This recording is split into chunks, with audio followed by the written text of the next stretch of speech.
welcome everyone to On the Front Lines. This is the Settlement Sector edition. And so we are coming to you from North York Community House, and we're really excited to have you for the next hour and a half. And before we get going, I'm just going to do a bit of a land acknowledgement. So we at North York Community House acknowledge that the land that we are on and gathered today is the traditional territories of many First Nations, including the Wendat, the Haudenosaunee, the Anishinaabe, and the Mississaugas of the New Credit. In the spirit of reconciliation, we honor Indigenous histories, worldviews, cultures, and acknowledge the enduring presence of the First Nations, the Métis Nation, and the Inuit peoples. We do this here at NYCH because it's our way of respecting and honoring the traditional caretakers of the land that we are on. We recognize the importance of being and bringing awareness of Indigenous histories to our staff and our community members in order to begin a journey in learning more about the truth and realities of Indigenous experiences in Canada, past and present. And we hope this moves us towards relationship building and reconciliation that is defined by Indigenous people and their communities.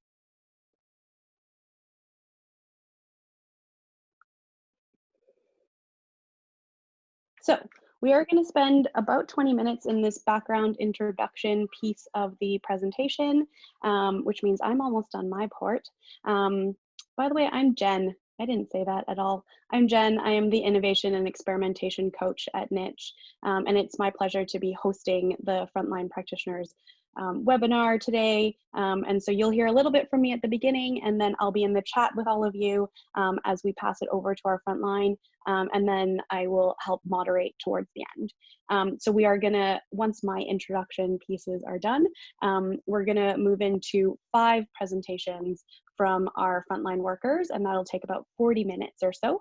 And then we'll leave space for a moderated Q&A, which is where you can use that Q&A function. So that's a little bit separate than chat. It's actually where you can specifically like point us to, I have a question, please help me answer it. And we'll try and answer that either through text or we'll actually do a live answer, and the live answering will happen during this moderated Q&A portion, so after all the presentations. And then we'll leave open space at the very end, which is for if you wanted to actually say something or have a question that doesn't quite fit into a text box, then we'll open it up for those last 15 minutes. So I just wanted to give you a little bit of an orientation as to where we are as an organization. So this probably will feel familiar to a lot of you, but the timelines that we were sort of moving into being suddenly remote felt a lot like this. March 12th, the province announces that there's going to be school closures. March 13th, the NYCH management team discusses whether or not we should be closing programs, specifically looking at our seniors programs and ultimately March break. We do end up deciding to close all of those, and this was all within the idea of like, well, we'll be opening up again when schools open up, which will be in 3 weeks.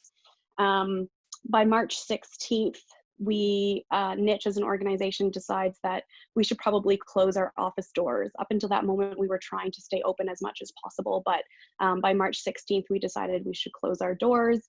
On March 17th, Ford announces a state of emergency, and so says that everything will be on lockdown until at least the beginning of April. And so by March 18th, we think that this closure is only going to last us a few weeks, maybe a month. And so our staff begin to transition into working remotely during a pandemic. So now we're in week 11, or coming to the end of it. And so we are still working our way through a pandemic and adapting how we're serving clients. And so I'm going to introduce all of the staff who will be doing presentations. So we are going to have 5 presentations. So our first one will be from Lubna Saki, who is our early childhood educator. She's been with NYCH for 15 years and working with children ages 6 months to 12 years to do programming within our LINK program. And then we'll have Flora Devaraja and Maria Antoinetta Krupi, who are Canada Connects workers. Flora has been with NYCH for nearly a year, and Maria Antoinetta for nearly 10 years. And together they're providing our social mentorship and programming for newcomers. And then we have Jyoti Venkatesh, who is our lead financial literacy staff and has been with NYCH for 4 years, doing financial coaching, tax filing, and financial literacy programming. And then we'll have Jacqueline Arroyo, who is one of our school settlement workers with our online team and has been with NYCH for 11 years and works to provide information, orientation, support to newcomers, students, and their families. And then last but not least, we'll have Doreen Como, who is our mental health and wellness lead and has been with NYCH for 3 years, providing mental health and wellness supports to individuals, communities, and staff in terms of capacity building. So I'm going to hand it over to Lubna. Good morning, everyone. As Jen gave my introduction, my name is Lubna, and I'm early childhood educator at North York Community House. Hello. I had been working at North York Community House with children from 6 months to 12 years old for 15 years. So when we started working remotely few weeks or 11 weeks before, it was hard to understand how we are going to do it from home, and because our work is different from other workers, we have to be with the children at the center on the floor. And when we started working remotely, we were like nervous how we are going to do it. So what we started with Zoom. So we started with Zoom training, and we got this training from one of the NYCH staff, support from the staff. And then we used that, we made Zoom accounts, and then we used that Zoom for team meetings, to connect with other staff of NYCH for different working support groups like families and children support group. And we also use Zoom for children activity to families. So we did Zoom circle time, music and movement. We also did some activity through Zoom to keep families and children busy at home. The second thing we use is WhatsApp. So right after starting working remotely, we made WhatsApp groups. We made WhatsApp group with staff, co-workers, and families, parents and children. So how we use it, we did one-on-one phone calls to parents. We also did one-on-one video calls to parents, asking them question how they are doing, what, and also explain what is going on, what to expect, and then the support we can give them from our side to them.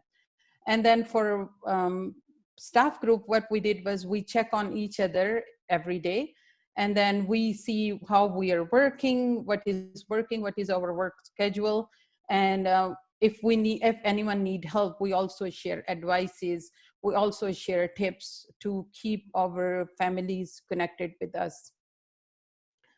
The third thing we use is HIMAMA app.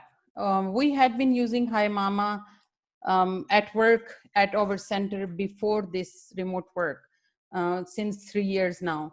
How it was working for us when we were open, when our center was open, is that we were registering children.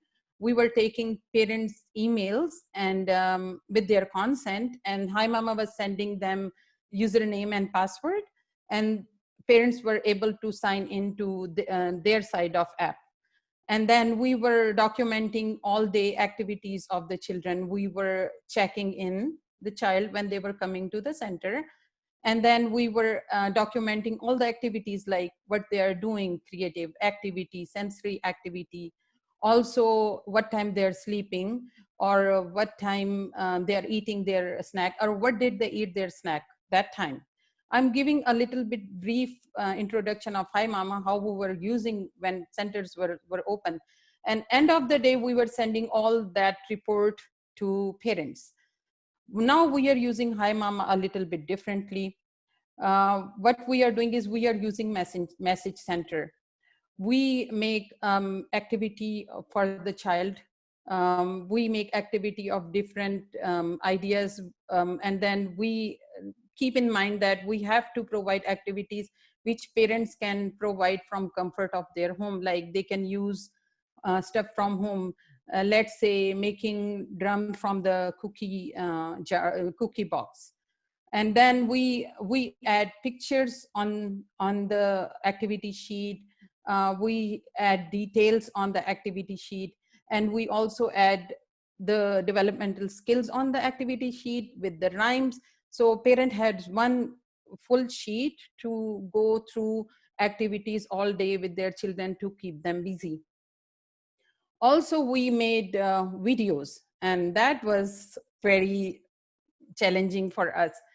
Also, going through all this technology was not easy for everyone in our team. We were learning from each other, from trial and error. And then when we started making video, it was a lot of bumpy ride because we didn't know how to set up camera. We didn't know how to, what light is good. We didn't know if we should sit on the floor or on the table. So everything we learned through our experience, and we supported each other. And now if you see, we are YouTube stars, and we can now anytime make any video, like light, camera, action, and video is there. So that is our second success during that experience. When we were giving sending videos and activities to parents, we were making sure to add them in our program plan on HIMAMA. Why we were doing it? Because we were able to track all the activities and also track the developmental domains of the children. Let's say if I am sending activity which enhance cognitive and physical development of child on Monday, then Tuesday I will make sure that I will send them some activity which will enhance their sensory development or their social emotional development. So everything, and when we add activities in the program plan, HIMAMA give us opportunity to drop down window, and then we can pick the skill and add with that activity. So HIMAMA made it easier for us to do program plan. Beside that, also HIMAMA offered a lot of activity sheets. We were sending those activities to our parents, but we try to make our own because we knew our children. We knew what we observed them. We knew what are they at on their development, and what will work for them. So also HIMAMA gave us opportunity to attend a lot of webinars. And in the beginning, they provided webinar how to start working remotely. They invited different speakers, and the speakers were sharing their own experience, like because in different parts of the world, different people closed before us. So when they closed, what did they do? And they shared their experience with us. And then after that, we used some of the tips from them. And later they also started providing webinars regarding how to do different activities with children. And now they are already exploring how to what to do when we go back to work, when we reopen, what policies, guidelines we should adopt, what we expect from families, and what we expect from ourselves before we go back to work. So they are sharing all these things. From HIMAMA, I was also able to join Slack app.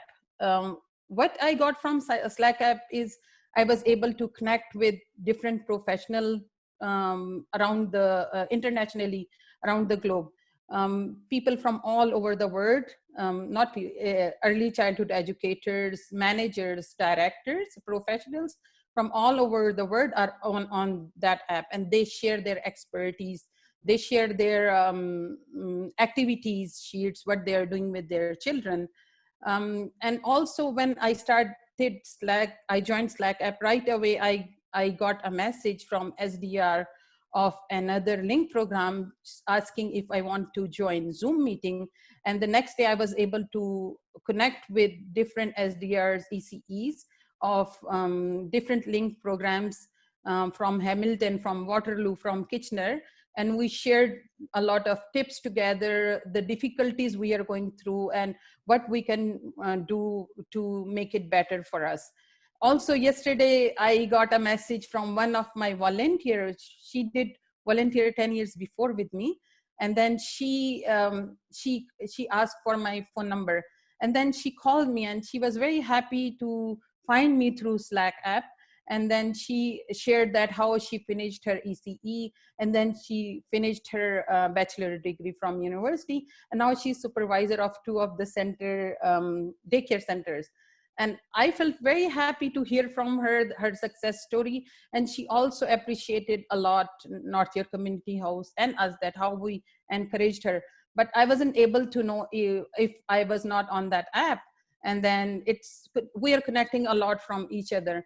Also, some centers are already open in different parts of the world. So their SDR, their directors are sharing a lot of tips, a lot of policies and procedures, how they're opening, what they're doing, and what difficulties they're facing. One shared that it's hard for us to keep parents outside and take the child. We are losing, they cannot sign in the attendance. So now we have to think how we can do it so we don't face the same problem. A lot of these tips, they also talk about PPE kits for staff, prepare those kits beforehand, before we start work. So yeah, that's a lot of good opportunity for me to learn from other professionals, and a lot of connection I made. Also, when HIMAMA provide webinars, their presenter come right away on Slack and they answer a lot of questions. If we couldn't get answered through webinar, they are available there. HIMAMA staff is there to support us. So there is a lot of support, encouragement. We share sometimes silly things too, like thanks God it's Friday or things like that. So it is good. It brings a good feeling to us that we are not alone, and we are all struggling together in that time of pandemic. So with that, I'm going to say, when I look back, I feel like we have came a long way. We learn from trial and error. We learn from other people's success. We learn from our things which we didn't work, and we needed a lot of things to go through that time. We needed different devices. We needed different skills. We didn't have those skills. We learned a lot about different skills. We did networking, so all this. And now our program is very structured. We have routine for our work, and then we are supporting our families and parents through our work, through the structure and routine of the work. And overall, I would say that this remote working brought a lot of learning, a lot of opportunities for me to learn about technology, about networking, a different kind of experience to work remotely with the families and children. And all this happened with the help of our co-workers, our niche team, our link team, our managers, and especially our ED, executive director, who sends us emails, encouraging emails every day. And she also support us. So everyday basis. Thank you very much for listening to my experience. And I'm going to transfer my virtual mic to Flora and Maria, who are Canada Connect worker. They are going to share their experience of remote working. Bye. So I hope everyone can hear me. So my name is Flora, and myself and my coworker Maria are going to talk a little bit about how we've been facilitating language learning and social connection during this quarantine time through the Canada Connects program. So in terms of what we've been doing, we've been offering daily Zoom cafes. So Zoom cafes are essentially conversation circles. It's a chance for our participants to socialize with each other, and we provide prompts for discussion. We also have show and tell on Thursdays. So this is an opportunity for our participants to practice their public speaking, but also it's a chance for them to get to know each other better. So they're sharing with us their family heirlooms, souvenirs they've had from their travels, photos of their family. And then on Fridays, as just like a fun social thing, we've been doing movie nights and games. And we're also offering one-on-one mentorship for those who want more than just group programs. And then quite interestingly, we've kind of led with the skills of our volunteer, or one particular volunteer, to host a program on Mondays. So this volunteer is very skilled with language and knows a lot about idioms and how to explain them. So this was leading with the skill of a volunteer, but also with the interest of our participants. So on Monday, she has a theme and she talks about different idioms with our participants.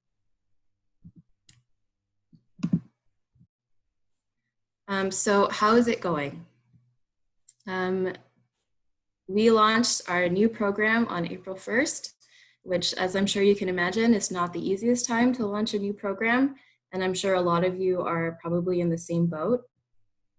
So we first started off by figuring out what we could realistically offer during this time where we're not allowed to be in person with each other.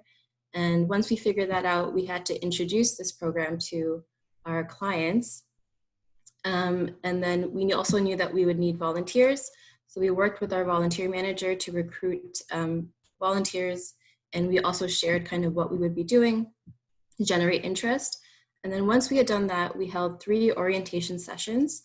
So this was a chance for our participants and volunteers to see each other on screen, but also to become familiar and more comfortable with the Zoom platform, to kind of work out the kinks on their end. Maria and I also talked a little bit about kind of basic guidelines around respect and confidentiality, which, as I'm sure you all know, is kind of different in the online space.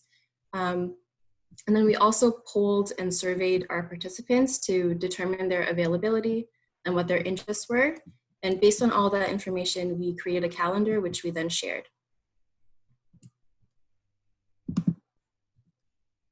So in terms of how it's going for our participants, some of the positives that we've noticed, for those, especially those who are not working or may live alone, our calendar of programs is really giving a sense of structure for them to the week. They have something to look forward to every day, and we're not really restricting people's participation. So if they want to attend more than one program a day, they're welcome to do that. For those of the participants who may have known each other through past programs, it's a chance for them to see familiar faces and hear familiar voices that they wouldn't be able to because they're at home, obviously. And we've actually noticed that a lot of the volunteers and participants seem to have closer relationships now that they're kind of seeing each other on a more regular basis.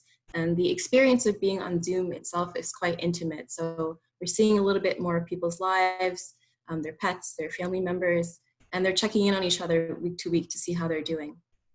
The other positive of our program is that there's no pressure expectation. They don't have to come prepared with anything. There's no homework. They just kind of show up, and then our volunteers and Maria and myself kind of lead the session. And they're welcome to engage at whatever level they're comfortable with. And finally, it's a good chance for a lot of our participants to practice their English and to learn more English. There's a lot of interest and desire to learn their English, but they don't really have the opportunity, especially now that they're at home with their family members who may not speak English. So this is kind of the chance in their day or their week to practice the language and to increase their skills, actually. So in terms of what we needed to be able to do this, for Maria and I, we completely rely on our laptop and our cell phone. We would not be able to deliver this program in any other way. But the reality is that for our participants, we are kind of relying on them to know how to use Zoom. So they need to know how to join the meeting on time, because it can be quite awkward if people join halfway through or too late. They need to have a strong Wi-Fi connection. because as you know, it can really interrupt the process of discussion if someone's connection is slow. And if they have issues on their end, they need to know how to troubleshoot, because there's not much that we can do other than trying to guide them through. So if they're having connection issues or audio or mic issues, they kind of have to figure out how to work around it. If Maria and I use other Zoom features like the chat or polls, we are kind of relying on them to know how to engage with that. And there's also the issue of, the comfort around using Zoom. So some people might find that Zoom is a bit invasive. They may feel like their privacy is a concern. There's issues around etiquette when you're in a group program with clients. There's also the issue of burnouts. If they have multiple programs or classes throughout the day and they're on Zoom for too long, it can be quite exhausting. And so we've been trying to pay attention to that and adjust the timing of our programs. And as I'm sure a lot of you know, if you have small children, it can be very challenging to be fully present in a Zoom meeting or program or class. Having a lack of childcare is quite a challenge. So those are some of the things that we're relying on our participants to figure out on their end.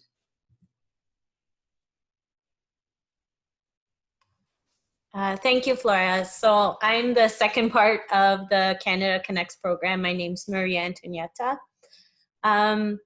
So specifically to build on what Flora said, specifically the technology we're using is Zoom. We have a full license to use Zoom.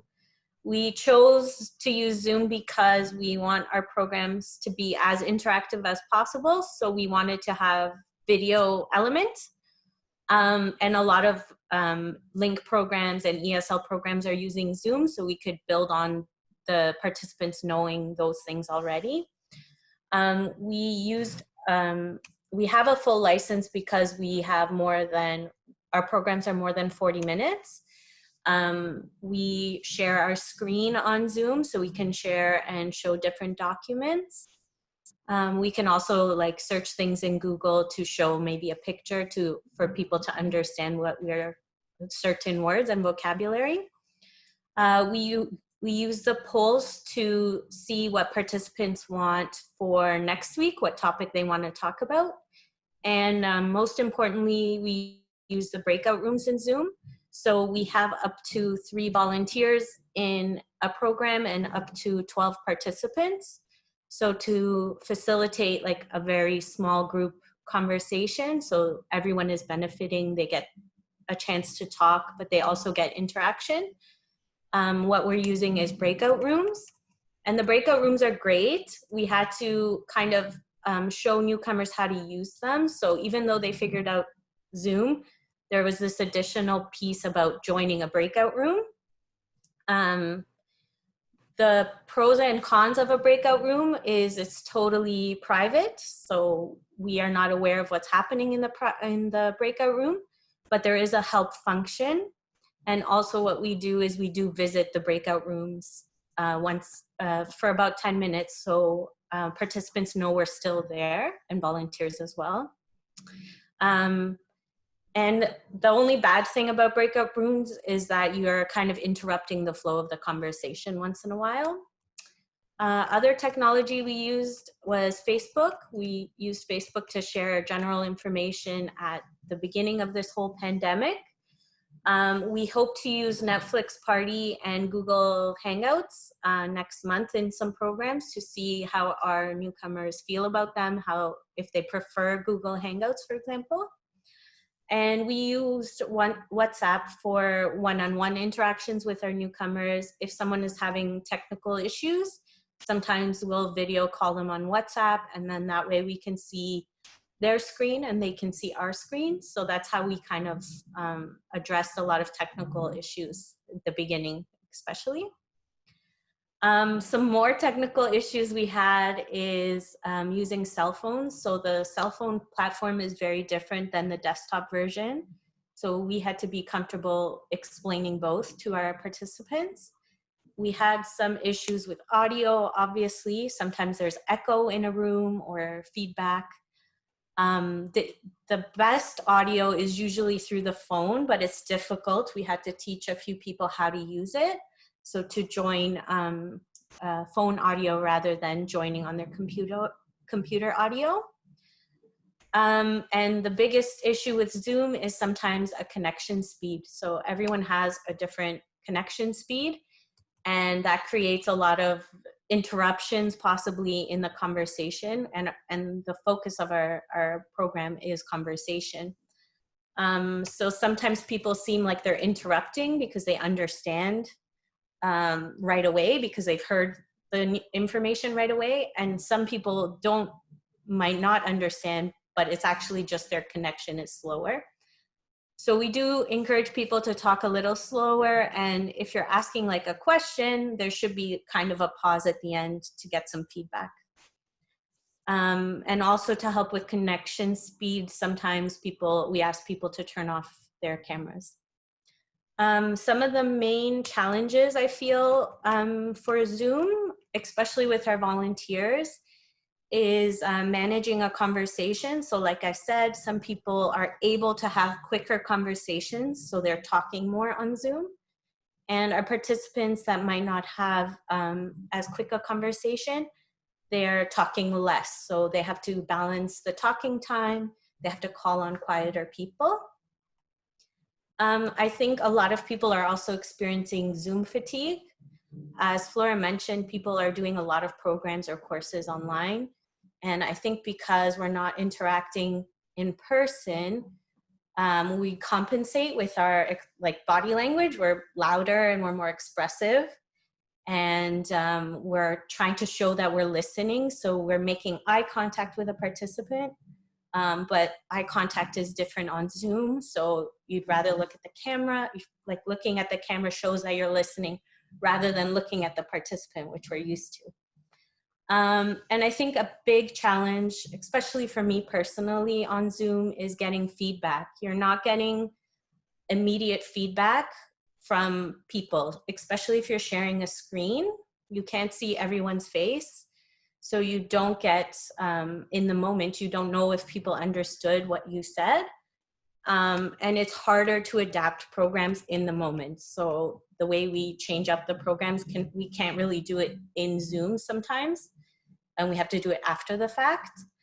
And I think this kind of affects the level of reward for our volunteers. Like they might not be getting the feedback that they used to get in person.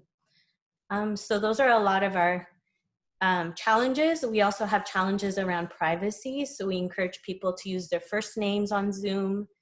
And we also we've had people taking pictures of Zoom, the video on Zoom. So we had to address that. We also have like concerns about power dynamics in Zoom, just like in person. So we're trying to monitor those kind of things. But for that reason, we encourage everyone to turn on their camera in Zoom unless there's a connection issue. Just to go back, so some of the things that we've tried and learned throughout this process, one of the main things we had to pivot on was registration. At first, registration was very closed, and we required pre-registration because we wanted to know exactly who's in our program and how many people to expect. But this was an extra barrier for participants. It was too many emails, too many website links. So what we did instead is we just have open registration. Anyone with the website can join the program. And what we do is we use a waiting room to screen people as they come in. We only let people we know in. And now we just take the burden of attendance on ourselves. Instead of relying on Zoom to make a report for us, we take attendance ourselves. We host the programs just to take some of the work away from the volunteers. We host, so we start the meeting, we are sending the invitation, and we're also showing our screen, so volunteers don't have to do that. Checking in at the beginning of the program is kind of like checking in real life, like in a library setting, for example. As people come in, they register, you make small talk, you introduce them to people, and you give them an orientation. So that in that way, when people come into the Zoom meeting, it's kind of the same. The only added thing is technology issues. So sometimes that can take like up to half an hour to make sure everyone's video and audio works okay. So then we mute ourselves, we turn off our camera. So we're there, but we allow our volunteers to facilitate conversation, which is what they're good at. And at the end, we check in, much like in person. You give information about next week's programs or information in the community. So that hasn't changed too much. The main thing is the tech issues. We have had to adapt things as we go. So a lot of people, some volunteers want longer programs, some volunteers want shorter programs, and some feel exhausted with, so we adapt according to how a volunteer feels. We're providing a variety of programs, and I think I'm very proud that we're providing programs on Friday as well as on Monday, because I feel like the weekends are tough for our participants. They're at home and they're doing the same thing that they've done for a lot, like a few days in a row. So I think it's really good to check in with them during this time because they are very isolated. So that's what the Canada Connects program has been doing during this pandemic with technology. And this is our experience. We're providing social programs in this virtual new way. We think that the volunteers and our participants are appreciative of having a chance to connect with each other, to talk, and kind of prevent some of the isolation they're feeling. And personally, myself, I've been providing programs for a while, but it gives us a chance to be creative and try new things. So thank you for listening. I just want to pass it on to my amazing coworker, Jyoti, and she can tell you about her work with financial literacy. So thanks for listening, Jyoti.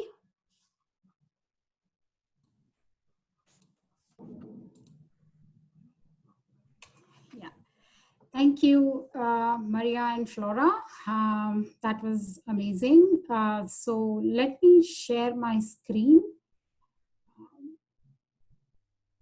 first. Okay.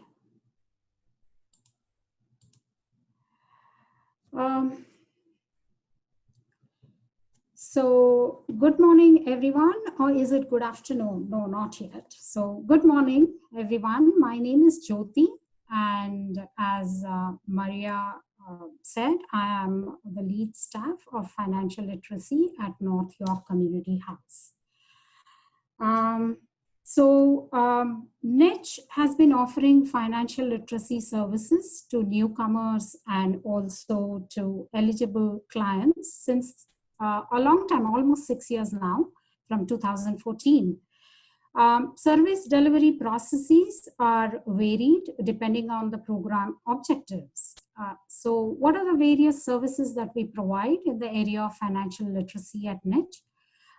So we provide financial coaching and tax filing.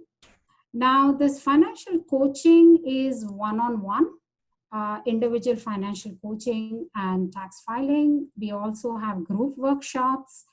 Then we also have staff training workshops in the area of financial literacy, and finally, peer support groups. Now, pre-COVID, how did we provide these services? These services were always delivered in person.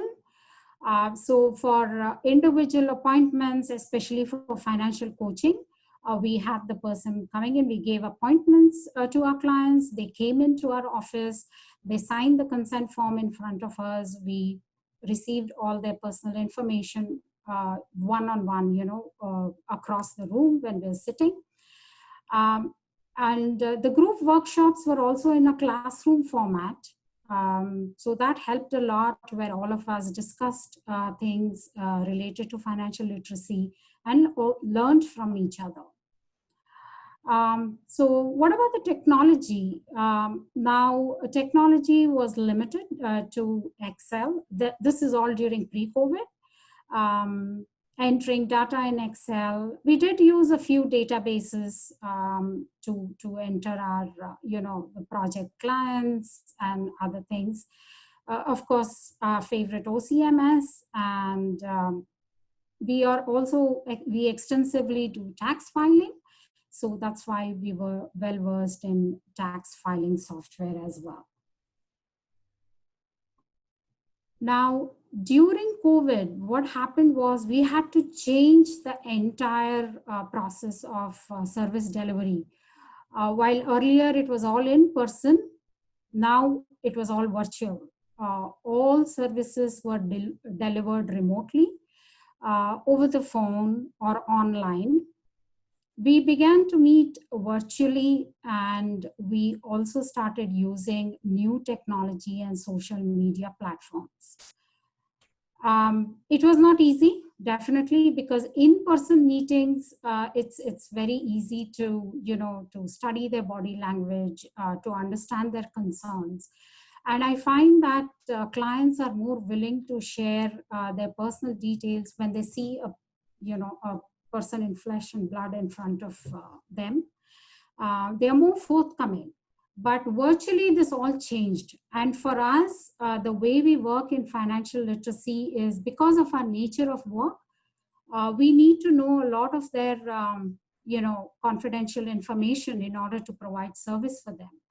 So how do we get this confidential information virtually or online in order to provide the same kind of service? So that is where we started using new technology and social media platform. So what was the new technology that we used? We used WhatsApp, Zoom, as all my previous team members have discussed, Microsoft Teams, Facebook Live in order to reach large audience, groups of audience. And I'll come to the last bit, but I just wanted to tell how we incorporated all these 4 different types of technology into our service delivery process. As I said, it was not easy. Now, what's most important for us, because of our nature of work, we need to protect people's identities. And we found that WhatsApp offered that end-to-end encryption, which helped us to receive and send personal information with great confidence. We use Zoom in order to have meetings with the clients. In fact, the other day, last week, I had a Zoom meeting with one of my clients who is a newcomer to Canada and who wanted an overview of financial system in Canada. So I was able to use Zoom, share screen, show her different bank websites, show her Service Canada website, and all other details about a brief overview of financial system in Canada. So Zoom helps a lot. Some clients prefer Microsoft Teams, and we decide, so which one to use is decided based on the convenience of the client. What does the client want? What he or she is more comfortable with using? That's what we do. And here I might add that the financial literacy team, like at NYCH, we have a culture of percolating financial literacy services to almost everyone. So we have a large settlement team that also provides financial literacy services. And we have a core team where we are 4 of us that provide these services. We handle some complicated cases. We also provide tax filing. Now this, we were able to do it seamlessly, though the ride was a little bumpy, but it was not that much. We were able to provide service seamlessly. And this was possible because of the culture we have at NYCH, which is of encouragement, which is of providing training. The culture is, if I can say, top-down approach. It flows down from our executive director, who unfailingly sends periodic emails to us, which helps us stay grounded, and which helps us to, get ahead and do what we are doing. Our program managers are very approachable. They encourage us a lot, and already they provided us training with so many different technological applications, and they insist on capacity building. So that's how we were able to seamlessly adapt into tax filing. We were able to adapt technologies such as WhatsApp, Zoom, and Microsoft Teams, and Facebook Live in order to give information to large audience. Now, what about WUFU Form Builder? In order to file taxes, it's very, very important to have first the consent of our client. The client has to give us consent saying that, yes, you can go ahead, prepare our tax returns and e-file it to the CRA. So we put in place an encrypted consent form from WUFU Form Builder, which the client filled it up and sent to us. So this is the first step that we followed during COVID of the consent form, which earlier was not necessary because they used to come in person. We used to see them. We used to get all their IDs. So that was not possible during COVID. And that's why we put in place this new WUFU Form Builder, from where we got the consent from the clients, and then we went ahead and started filing their preparing their tax returns and filing their tax returns. Now here I want to add that we have reached almost 400 clients in just 2 months, sitting at home, working from home. I think the pandemic was announced on March 16th, and we had our tax clinic scheduled on March 18th, where people had registered. Almost 40 people had registered for March 18th tax clinic, and no way we could postpone it. We had to come up quickly, get our action and do what was necessary in order to file the tax return. So from 18th March, we had things in place in order to reach these clients and file their tax returns. So I'm happy to say that we were able to reach almost 400 clients, and we are still going ahead with these services.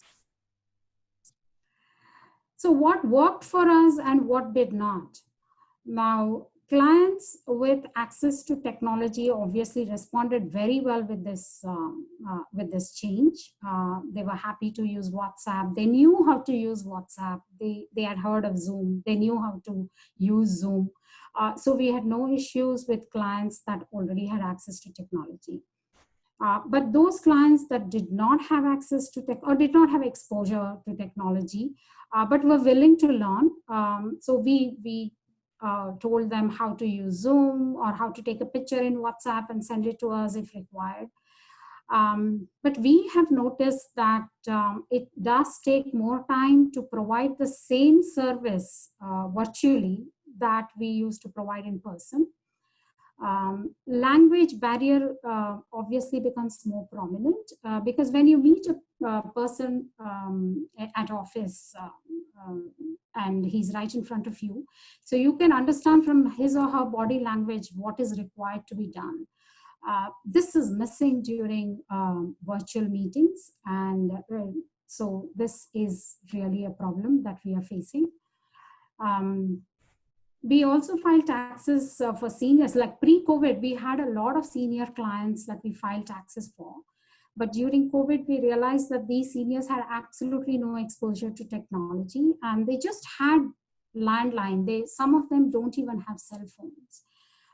So unfortunately, we could not provide services, financial literacy services or tax filing services to such seniors. So how did we overcome that? Now, seniors, it's very important to provide services to them, especially if they meet our eligibility rules. So we tried to support seniors who have no access to technology. Now, how did we do that? It's through strong advocacy. Now, we got together with other agencies similar to ours that provide financial literacy and tax filing services. And with the leadership of Prosper Canada, there was a strong advocacy that was made to the CRA on behalf of the senior group. to at least simplify the tax process so that the seniors can file the tax return in time. And they were distraught because they could not do it. So thankfully, CRA came up with that process, and now we are able to reach the seniors. What else do we want to do? We want to support seniors with their banking needs. Like, there are seniors that cannot obviously go out now during the lockdown situation. They cannot go to their bank. So how do you provide services to them? So we inform them about something called telebanking, and we try to connect them with their bank so that they are able to get the service.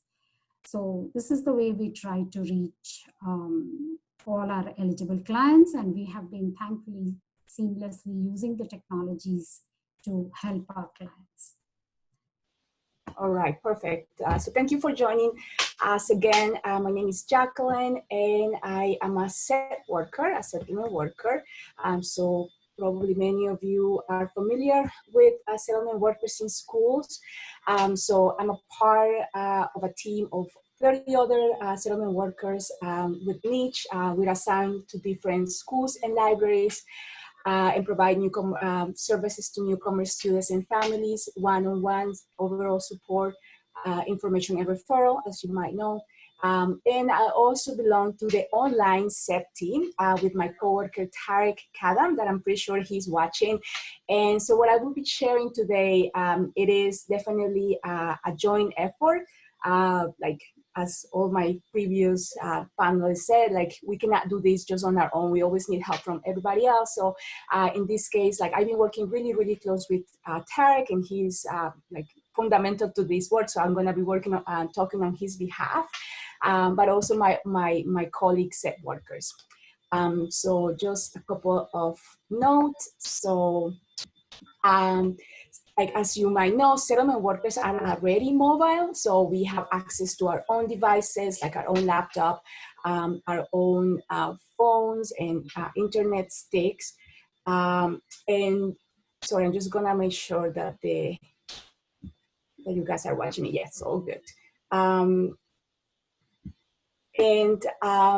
So we do, because we go to different schools and different libraries, we have to be mobile and have our own equipment. So with the pandemic, it was actually an easier transition, obviously, for the one-on-one services, as our clients already knew how to find us. We can start like using WhatsApp, and our laptops. We were right away able to connect with our clients and provide the information that they needed. However, a big part of our work is like groups, right? We run information sessions for newcomers, and we run like programs. So for that, obviously, we needed to go virtual, right?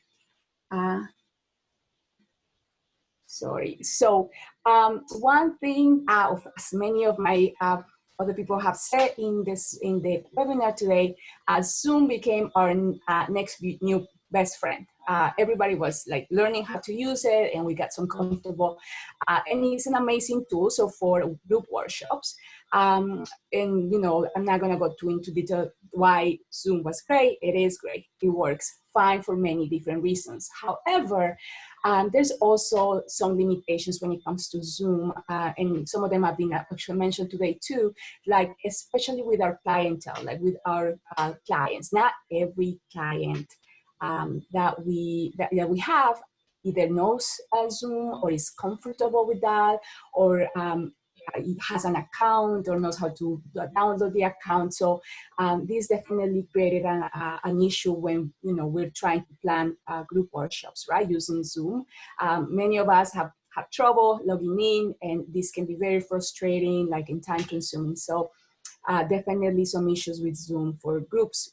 So plus we have all those security concerns that we all heard, people hijacking meetings and all of that. So we, my coworker Tarek and myself, were thinking about, okay, maybe we can use a different platform, a different like a different tool. So we figure we could use, maybe do like our sessions using Facebook Live. It is a way to go directly to the public. It is definitely well-known, accessible, user-friendly. Our many clients know Facebook, have already an account. It's very interactive. It allows us, different things. So we figure, okay, maybe it could be an option. However, definitely also some limitations in this with Facebook Live, because only one person can go live.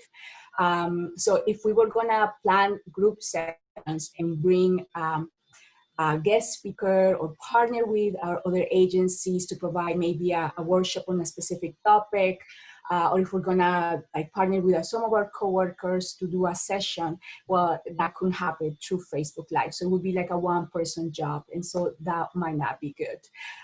Plus, there's also other possible difficulties, as the live, anything can happen live, so that's very intimidating. As you know, things happen for sure. So we figure, okay, this might not be the best solution. So, but one time I heard, and it's like in the intersection, sometimes you find success. Sometimes when you put two things together that may not be perfect, that they might complement each other and find, you might find something better. So that's what we did. We introduced Zoom to Facebook. So Zoom meets Facebook. And how it works is that you can bring your Zoom meeting to a live Facebook Live. There's different ways to do that. So you can do that. There's two ways really. You can go live from Zoom, like using the application itself. If you have a pay account, it will allow you to do that. Or you can go live from Facebook. So it means you would bring your meeting from Zoom, but you're doing it from Facebook. So we decided to go to the second one. So bring the Zoom meeting from Facebook Live. And so why is that a good thing? I'm sorry. Well, what that is a good thing is because with a second platform, Zoom and Facebook, you're adding a layer of security, and you're using both features from both applications. So let's say someone was to hijack your Zoom meeting, because when you go live on Facebook, you have a few seconds delay. You probably will be able to stop the live video if the Zoom has been hacked. So that alone is a positive. Plus, it's double application, so again, extra layer, harder to hack. And so the thing is, to do that, what you need, if you do it the way we do it, which is going live from Facebook, you do need two different cameras, as you're using two different applications to do this. It's definitely like you're going live, so you should have, of course, excellent internet connection.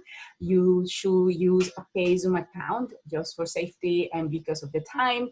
And obviously, you should recommend that you can have a microphone and good lighting and all of the good stuff. So now about the content and the model of the session. So we decided to do this as a series. So do it at the same time, the same day. So we're doing these live sessions Thursdays at 2. And what we're doing is sharing general topics related to COVID-19 that are of relevance to our clients. So we're talking about some of these examples have been like tax filing during COVID-19, like what can you expect, or housing and rent and evictions during COVID-19, like very open topics. So the idea is that we'll bring a guest speaker, a presenter in this Zoom meeting, and then we'll stream that live to our clients. So we're using the closed meeting for the content, but then we're sharing that information very widely. And that seems to be a great success because you can do lots of different things. You can schedule your event, like your live session, and share it widely. So lots of people, lots of networks will get that schedule events, so outreach and promotion is great through that. While you're going live, you can also obviously share it, and if you share it to your groups, they will see it as well. It has a exponential factor of success, like it goes widely. And the video stays recorded in your timeline, which means that if someone didn't watch the session because they were busy, they were making lunch, then they could watch the session at the end of the day because it stays recorded, right? Plus, we do have the opportunity to be interactive during the live and through the comments. So these are great. So it's been a great success. The sessions have reached over like thousands of views, which is amazing. We have increased engagement with our followers on Facebook. More people are following our page. And we even had some other partner agencies that have asked us to help them to put this together. So, of course, the challenges. So, working in the nonprofit sector, I think maybe all of us know that our equipment is not the last equipment, at least not right now. So, we definitely need better equipment like laptops, and hopefully you need a second camera. Hopefully it's a great camera. Then if you want to have a good product, you start thinking about the production side of things too. So definitely that's been a challenge. We have internet sticks, but they have, I guess, limited data. So if we're going to use that during a live, it will take a lot. So lots of different challenges with that too. And for sure, another challenge, as all of you have maybe mentioned, is the time that you put into this. If you know media, what you see is what is happening right there, like the live, which is an hour. But in reality, there's a lot of work that goes behind scheduling, finding the guest speakers, getting them ready, because a lot of people are afraid of going live. So time is consuming for sure. So these are some like our best practice. If maybe you consider this as an option for your programming, definitely get a dedicated paid Zoom account. Like don't share it. Sometimes you're logging somewhere else, and by accident, the person that like lent you the account did not log out. It might compromise your meeting. So that's something to consider. Of course, you need to test your equipment.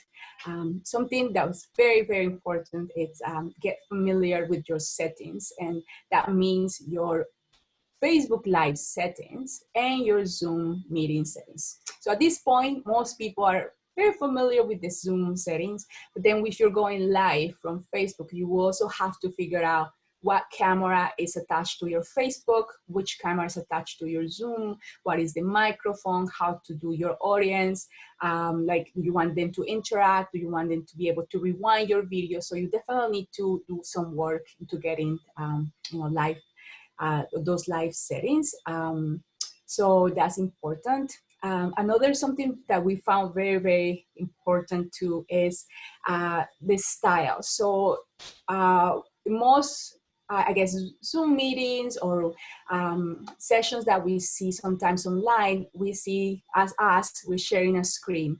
But for Facebook Live, we found that might not be the best way. And the reason why is just imagine yourself, you're scrolling in your phone, right? Like a client is like actually gonna watch it because he wants to and he has his phone. And all he sees is a very, very small screen that's being shared.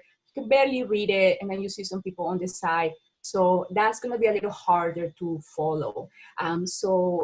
We decided that a better approach was the interview discussion approach. And so what that allows you is just people can engage with what the person is talking with. Like they will still get information. Clients, you can do that through the comments, and that's what we've been doing, and it's been working really fast. Hello, everyone. And thank you, Jacqueline, so much for your presentation. And the reality of it, technical issues are going to happen all the time, and it's great to improvise. So that was a great example. So I'm just going to share my screen with everyone here.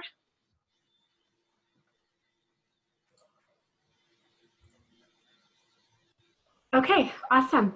So hello again, everyone, and welcome. As Jacqueline mentioned, my name is Doreen Kimo, and I'm the Mental Health and Wellness Lead at North York Community House.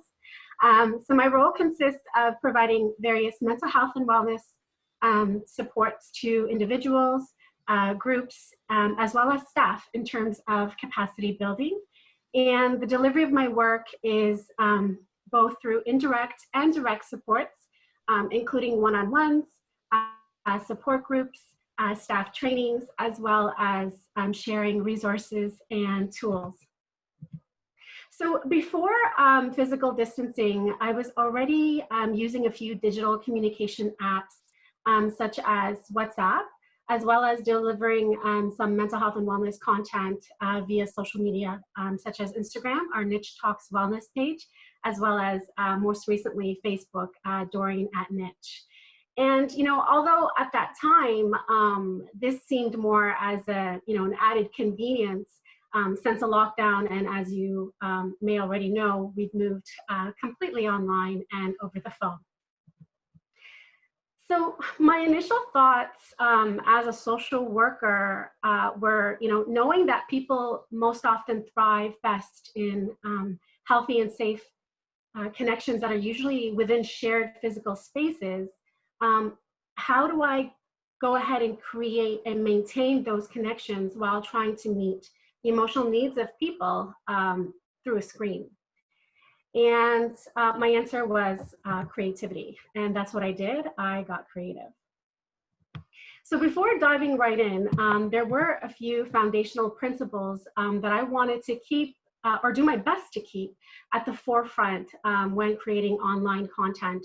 And those included trying my best to be accessible, inclusive, engaging, and keeping the social connection piece strong. Especially now with all the physical distancing, this is when we need each other the most socially. So my first steps were just try to figure out what devices I already had on hand. So also the tech apps that I was already using. So the existing devices that I had were my work laptop, 2 cell phones, which were my work and my personal iPad, and headphones. And then I was already using social media apps, as mentioned, like Instagram and Facebook. And I was using photo and editing apps such as Canva, Spark Video, and InShot. So getting ready to go completely online, I knew, just want to show you some samples of my work. So this is a sample of a social media post that I've posted on Instagram and Facebook, and this was created using Canva. And this is just a friendly wellness reminder of the fact that we can feel that duality exists and that we can feel different ways at the same time. And another sample is a video.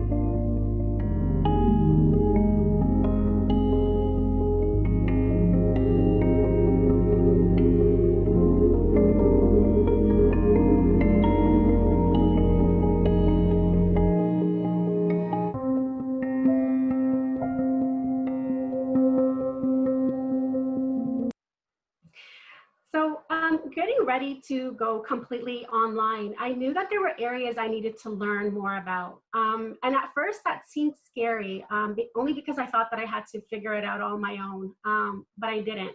So what I started to do is I started to connect with our internal resources first. So for example, our communications coordinator, I would talk to her about ideas that I had and would get her thoughts on how to implement and deliver those ideas online. I also started to attend different trainings that our organization was organizing, such as Zoom trainings, as well as talking to other colleagues about how to collaborate, how to bring our online forces together and work together as a team. Further to accessing internal resources, I also turned to external resources.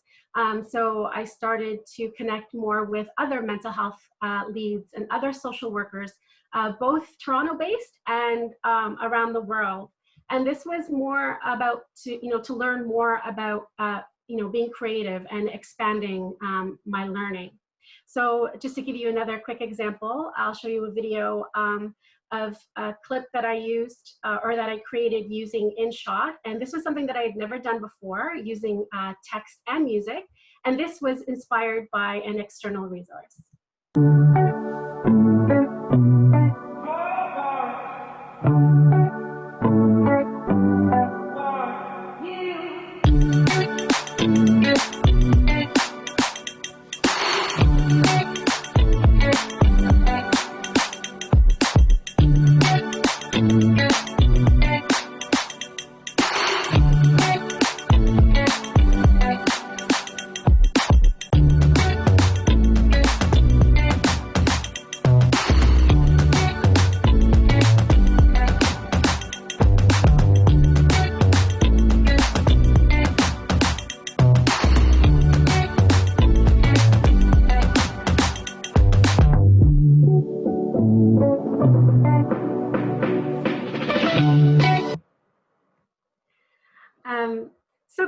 So what's happening right now? So in terms of delivery, things advance pretty quickly for me in the online world. So developing and delivering mental health and wellness supports, resources and tools continues to be diverse, broad, and fluid, and also shared using multiple channels and software. So in terms of the individual and family supports, so individuals, when I'm meeting with individuals and families, it is through WhatsApp. WhatsApp was still used pre-pandemic to connect and schedule appointments with individuals and families. But this seems to be the most comfortable and the safest way that they would like to continue to connect for more of the one-on-ones. In terms of support groups, the support groups are being facilitated using Zoom. And many of the participants actually love having the option of video conferencing. Also the support groups sometimes have themes like sharing coffee or tea time together. A great tip is asking participants for ideas. It's helpful and it also empowers them as well. And for some of the participants who weren't accustomed to using Zoom or just weren't comfortable with it, there were other participants who actually were very comfortable with it and offered to create how to use Zoom, download Zoom and use Zoom using their devices. So one of the participants, she used her phone and her mom's phone, created a how-to video, and then shared that with the other participants. So this is another way to help empower participants as well as build up on their leadership skills. And for more fun and group sessions, so I use multiplayer online gaming platforms such as Scribble.io or playingcards.io. Also, Zoom has a great whiteboard option for those who don't know, where you can play games like Pictionary or Hangman with others. And then in terms of delivering and developing and sharing tools and resources, I've been using Zoom to deliver trainings, information sessions for staff, Facebook Live Q&A sessions about mental health and wellness has been through our awesome online team. I've been using, again, picture and video editing apps for mental health and wellness. So this includes inspirational quotes, reminders, as well as tips for creating wellness. Another tip on this one is I try to keep the pictures and videos short and to the point in order to be mindful of the amounts of information that we're all being exposed to virtually. And then in terms of resources and tools for staff, so these have been developed using PDF formats in collaboration with our communications coordinator. So I develop the content, and then she designs it, and then it's shared with staff via email. Here's an example of a PDF that we developed. It's a how-to guide for supporting someone experiencing anxiety with some helpful responses. So this was something that we were hearing a lot from staff. So this was a practical resource to help them in their day-to-day. Another tip on this is important to kind of make sure that the information sharing is not just information, it's also how they can apply that information in their day-to-day. So ensuring that it is practical.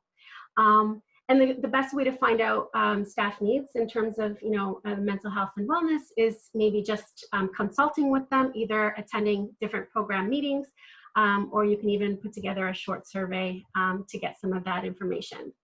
And there actually has been a lot of positive feedback from staff. Now we have staff coming up to me wanting to use some of this content and some of this script to develop campaign and promotional videos. So this is some great use of these resources. So that pretty much sums it up. Digital technology has definitely helped facilitate my social work online.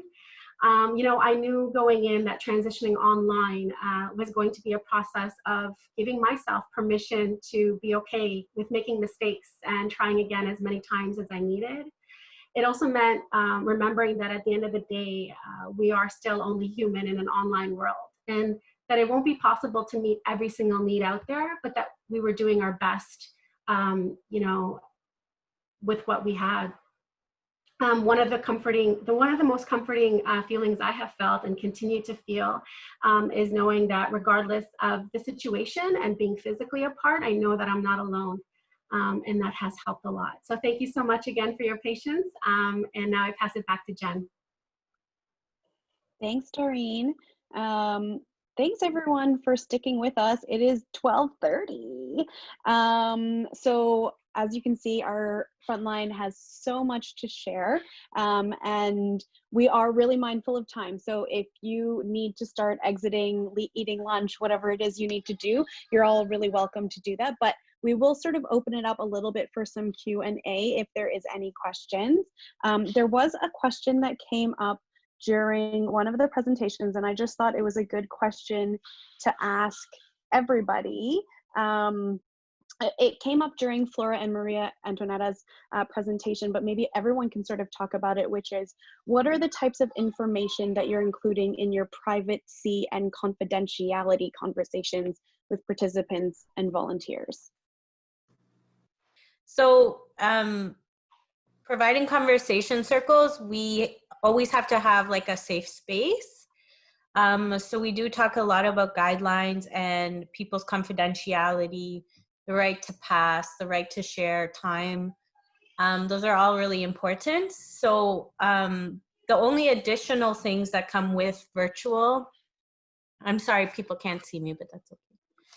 The only additional things that come with virtual programs is confidentiality. We encourage people not to take photo or video, and we kind of keep on top of that. And we also ask that people respect each other's time, because our volunteers are busy and they might have kids as well that they need to teach or something like that. So if they are committing to coming to the program, if they don't, we follow up with them. And if they're not coming, we ask that people tell us in advance. Those are our main guidelines. We do have them set up in our waiting room. So as people are waiting to be allowed into the session, they're reading our guidelines. They're right there. And they include respect for each other and for each other's times, giving attention equally to each other, mutual respect, confidentiality, speak only for yourself. And we also, we ask that they don't share the invitations with others without letting us know first. Great. Thank you, Maria Antoinetta. I hope that helped. No problem. Yeah, I think so. Does anyone else have any questions that didn't come up during the Q&A? Oh, wait. Jennifer, there is a question. Someone is asking, are there any other ideas on how to support our seniors? We have a knitting, crouching Zoom circle and a fitness video they can do on their own time. Still feeling like the ones who can access tech need help.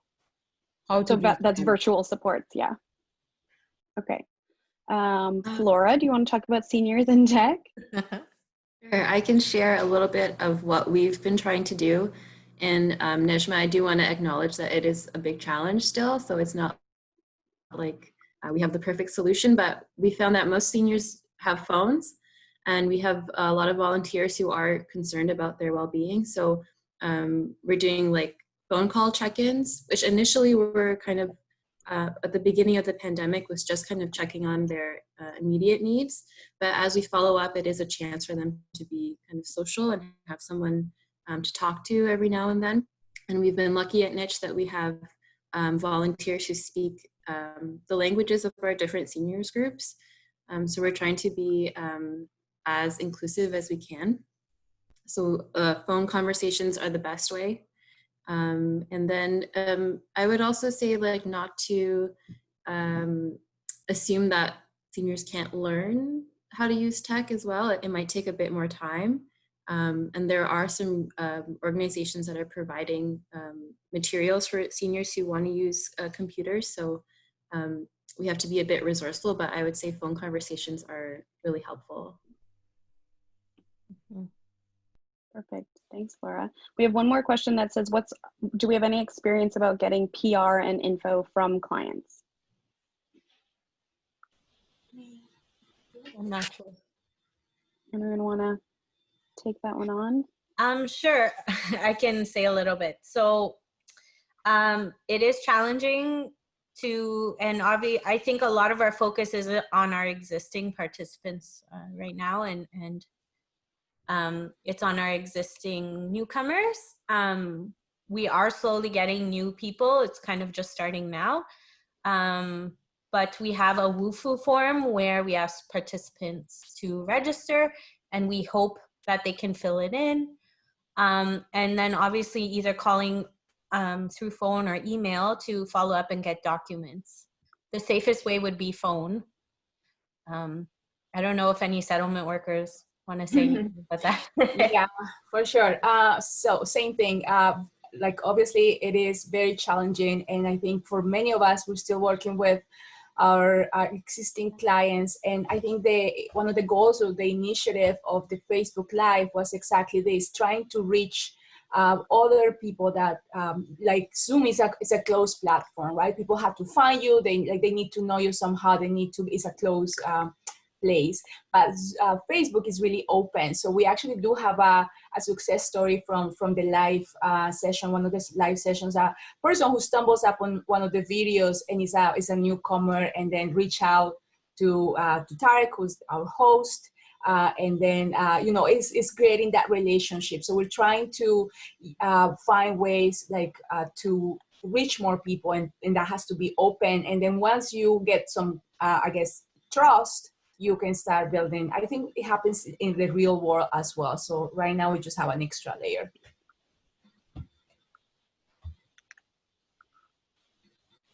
But we are at 12:40 and I'm being told to stop and let people go. Thank you so much, everyone, for joining us. And we hope that you enjoyed this webinar. Thank you. Thank you. For the technical difficulties, that's the proof. It is real. Bye, everyone. Thank you. Bye. Thank you. Bye-bye.